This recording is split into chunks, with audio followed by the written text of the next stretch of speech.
Kuna mtu akasema, mbona wadada wako wakubwa pia hawakai? Ishi ya hawa loko dada hawa, nawaambia mnaagiza huko sijui vijiji gani mikoa gani, mnabaki mnapiga mayowe hapo, lakini kumbe ni level ya dada ambao mnahangaika nao.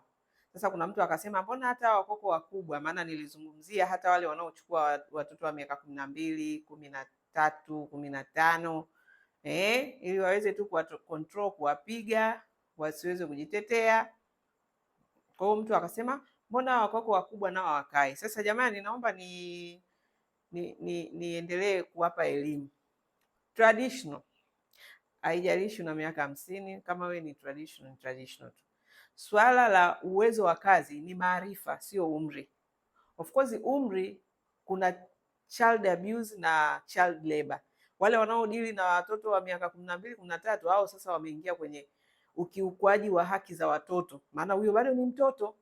Lakini kuna traditional ambao wameshafika miaka 18 na kuendelea, hao bado ni traditional. Kama mtu hajaongeza maarifa, kama mtu hakupewa foundation nzuri ya malezi, akalelewa katika maadili na uwezo wa kazi, hawezi kufanya maajabu yoyote, hawezi. Na hilo ndio kundi ambalo ni cheap, kuwalipa bei rahisi, na ndio hivyo kuwapata kirahisi, lakini ujue nayo ndio hiyo itakuwa kuondoka ni rahisi.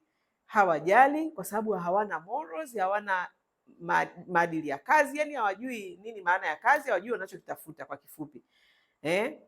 Kwa hiyo ndugu yangu, hata kama unakuja kuchukua traditional dada hapa kwetu, still nafikiri watu ambao wamezungumza na sisi wanajua kabisa kundi la mwisho ambalo huwa tunalipa asilimia ndogo sana ya performance ni kundi la traditional.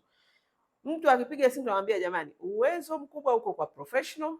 Kama umeshindwa professional, shuka hapo katikati smart, ila ukienda traditional tusilaumiane. Watu wanakimbilia traditional. Sasa wewe umekimbilia traditional kwa sababu ya bajeti zako.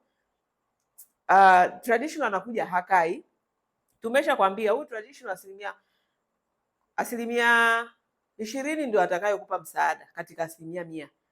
Lakini 80 ni kukimbizana naye, ni kurudia, ni kufanyaje. Ukibahatisha huyo mmoja kwa 100, nishasema hivi vitu. Mmoja, yani uchambue wa dada 100 upate mmoja jembe, ni leo. Lakini ukija kwenye kundi la smart na professional, asilimia 80 watakupa msaada. Changamoto hazikosekani kwa sababu nao ni binadamu. Kuondoka sio kwamba hawaondoki, lakini kwa asilimia ndogo sana.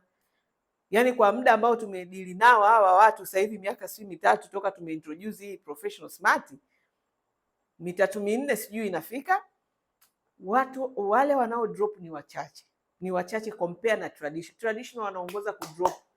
Traditional ni chaos, traditional ni changamoto, traditional ni matatizo. Kwa hiyo kama unataka kujiletea ununue matatizo, utoe hela kwa ajili ya kuleta matatizo, sawa? Na tunawaambiaga sisi, sio kwamba tunawaficha, tunawaambia sio kwamba eti ukija kwetu ukichukua dada wetu hapa wa dada center ndio sijui, no, hatutoi hiyo consultation. Consultation yetu ni ya kukuambia ukweli mchungu kwamba unataka mahitaji ya sasa ya nyumba 99.9999. Kazi za ndani wanahitaji watu wenye upeo mkubwa, uwezo mkubwa, kwa sababu wanahitaji full house manager. Wengi hawako majumbani, baba hayupo, mama hayupo, au kama ni single mama au single father yuko full time anakimbizana, wengine wanasafiri. Yani wanasafiri hata miezi hayupo nyumbani. Huhitaji traditional dada, huhitaji local dada, huhitaji mtu mwenye upeo mdogo. Unahitaji mtu ambaye ana akili, ana IQ kubwa, ni mwepesi kumwelewesha mambo, ni mtu ambaye tayari yuko kwenye field yake kama ni professional, au kama ni smart ni mtu ambaye kidogo tu kimwelekeza jambo anaweza kuelewa. Kwa hiyo ndugu yangu uliyesema mbona hata wako wakubwa tumewachukua sijui wameondoka, traditional atakusumbua tu. Atakusumbua, na hao ndio wanaoongoza kusumbua. Hata ukichukua kwetu, na kwetu sisi tunakupa traditional tukikwambia kabisa hii level uliochagua ndugu yangu, tusilaumiane. Huwa tunasema, lakini mtu anakuambia mimi kazi zangu sio nyingi, mimi huyo yani kwa sababu tu anataka kulipa hiyo hela ndogo, kazi zangu sijui nini. Tunamwambia huyu ndugu yangu, huduma hapa utapata, lakini huduma kidogo sana, yani huwezi kuhesabia kama nina msaada wa kivile. Why? Kwa sababu ni kundi ambalo halijaandaliwa vizuri. Na maandalizi haya ya training zetu sio kasema mbona wewe mwenyewe unawatrain. Traditional dada ni mtu ambaye anahitaji muda mrefu kumtrain. Nyie mliokaa na wadada mnaosemaga mnawalea, mnajua kabisa inachukua miaka huyu mtu kuja kusimama na kuelewa unataka nini. Sasa sio anakaa kituoni kwetu wiki mbili, unasema eti traditional ameshatoka level, amekuwa ya smart au ya professional. Sio kweli, tusidanganyane. Kwa hiyo hapa tunawapiga brush, na ndio maana tuna workshop ambayo huwa tunaenda nayo katika kipindi cha mwaka mzima. Tunasema angalau mara moja aje kwenye workshop ili tuweze kumamsha tena, tuweze kumboost tena, maana traditional hao ndio wengi, ndio wateja wanakimbilia. Wa smart na professional wapo, ila sio wengi kihivyo. Kwa hiyo changamoto ndio hiyo, na kama bahati mbaya, kama nilivyosema, hata kuwaleta basi, wewe ukishapata huyo dada wako traditional ambaye kujielewa kwake ni changamoto, bado hata training usimlete kwa wale ambao mmechukua hapa. Alafu unaenda huko unaanza kulalamika, mbona hawakai? Ndio shida zao. Shida zao ndio hizo, hawakai, wanakurupuka, wanaondoka, wana nini, yani wanajua wakielekezwa wanajua wananyanyaswa, wanataka tu hela za bure bure, lakini kujiongeza maarifa, hao ni watu wa tabaka la chini, na shida yao ni malezi na makuzi. Sio kama watoto wako ambao umewapeleka shule nzuri. We unajua kuna shule za bure, lakini upeleki watoto wako kwenye shule za bure. Hawa wamesoma hizo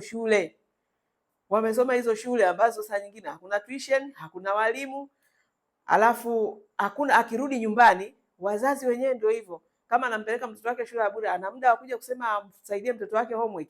Nyie ambao mnawapeleka watoto wenu shule za gharama, bado unataka dada nyumbani ambaye anaweza kumsaidia mtoto wako homework. Uone hao ni malezi mawili tofauti kabisa. Uone? Kwa hiyo ni dada ambaye hapa ndio shida. Ndio maana Biblia inasema watu wangu wanaangamia kukosa maarifa, sio kwa kukosa umri. Wewe unasema mbona wako wenye umri mkubwa bado wanaondoka? Hatujaelekezwa kwamba watu wangu wanaangamia kwa kukosa umri mkubwa, kwa kukosa maarifa. Kwa hiyo mtu akikosa maarifa, hata awe na umri gani, miaka 40, 50, bado atakuwa tu ni zero, bado atakuwa hana msaada. Na wapo, na ndio maana wengi mnakataa watu wazima. Kwa nini? Watu wengi ambao mnataka wadada wa kazi, mko hapo kwenye miaka 10 na ngapi, mtu mpaka anakuuliza miaka 15, 16, 17. Hamtaki kabisa. Ukisikia dada la miaka 30, 35 unaruka. Kwa nini? Na umri wake.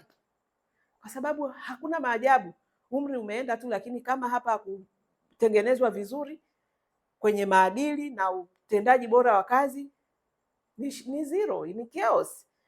Kwa hiyo wengine ndio hivyo, mnaogopa mpaka mnasema nisije nikapigwa na dada nyumbani kwangu. Kwa ndugu yangu, habari ya traditional ni janga la taifa. Sio tu au mnachukua vijijini au mnawachukua sijui kwenye maagenti au mnachukua wapi. Huyo ni mtu ambaye upeo wake ni mdogo, amekosa maarifa, kujengewa uwezo toka mdogo, kama ambavyo nyinyi mnajengea uwezo watoto wenu. Wako shule, wako wapi, wako mafundisho, mnawafundisha maadili, mnawapeleka kwenye sijui nini za kidini, yani mnajaribu kuwajenga watoto, kuwaandaa ili waweze kuja kuwa na faida kwenye taifa, waweze kujisaidia na kusaidia watu. Lakini hawa ambao mnakimbizana nao, mtoto bado mdogo, kwa wale mnaochukua wadogo, bado ni mdogo kabisa, hajaandaliwa chochote. Haya, hawa ambao ni wakubwa lakini walikosa maarifa, walikosa maandalizi ya maarifa na maadili. Kwa hiyo unategemea nini kupata? Unategemea kupata nini kutoka kwake? Alafu unakuja unamleta nyumbani kwako, unamwachia aseti yako ya watoto, ya familia, na kuwapikia na kukaa na nyumba yenu. Kwa nini usikute kaondoka kaacha kila kitu hapo? Ajali ya nini? Yaani ni disaster. Kwa hiyo kwa kuwasaidia, na huu ni ushauri wa $1 billion, ni ushauri wa bure kabisa kwa faida yako, na utakupa peace of mind ambayo, yani mimi sihitaji malipo yoyote, sihitaji, lakini ufanyie kazi, utakuja kuniambia. Tafuta wadada hao wenye uwezo, smart, professional.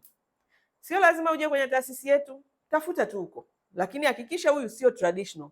Pima uwezo wake wa kifikra, sio traditional.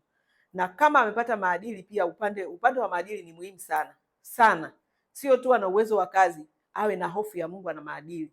Ukipata huyo mtu, umemaliza tatizo lako la shida ya wadada Tanzania. Utakaa, utatulia, utafurahi, utaenjoy. Kwa hiyo tafuta wadada wenye uwezo ambao wameandaliwa vizuri kiakili, kifikra na kimaadili pia. Na hayo ndiyo mafundisho na training ambazo nawakaribisha mwafanyie wadada wenu. Mwafanyie huku mnaenda mnawasimamia, sio kwamba yani mimi nikimfanyia tu hapo hapo basi. Tutasaidiana, tutashirikiana katika hiyo transformation.